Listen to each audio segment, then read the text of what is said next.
Count Corla, I'd like to thank President Zelenskyy for his address and extend the solidarity of people before profit to the people of Ukraine.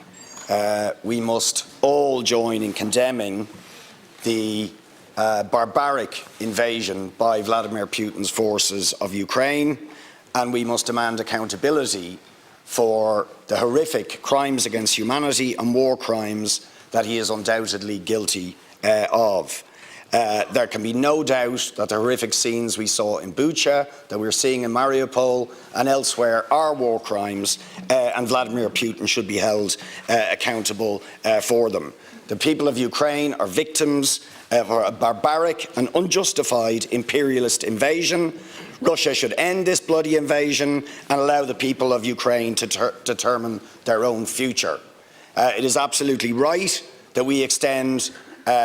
refuge to those who are fleeing Putin's bloody war in Ukraine, and indeed we should assist Ukraine in the reconstruction that it will need after this bloody invasion by immediately cancelling the debt of Ukraine, which will be a significant obstacle to that reconstruction. However, we feel duty-bound to say that we reject completely attempts by some in the government and some commentators to suggest that the crisis in Ukraine is a reason to abandon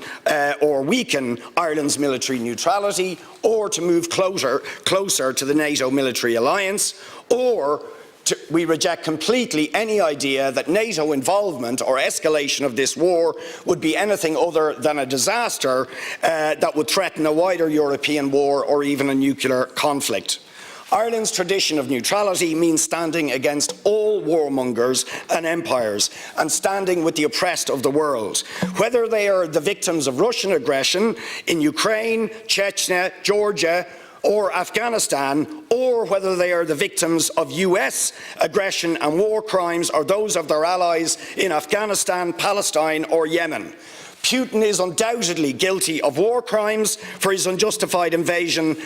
of Ukraine, but so also are the United States and the UK and some of their allies for their unjustified wars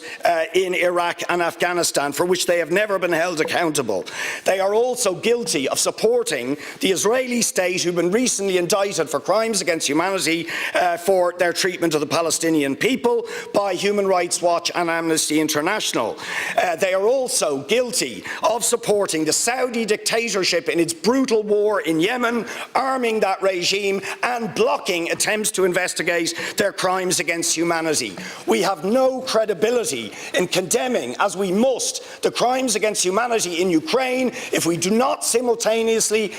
oppose and condemn and demand accountability for all crimes against humanity, whether they are in Ukraine, whether they are in Georgia, whether they are in Afghanistan, whether they are in Palestine, whether they are in Yemen. We will not eliminate crimes against humanity, warmongering or imperialism by being selective in our opposition to it. So we stand in the tradition of James Connolly and the founders of this state, who say we always stand with the oppressed, whether it's Ukraine, whether it's Palestine, whether it's Yemen, but we oppose all warmongers, whether they are Western warmongers or Russian warmongers.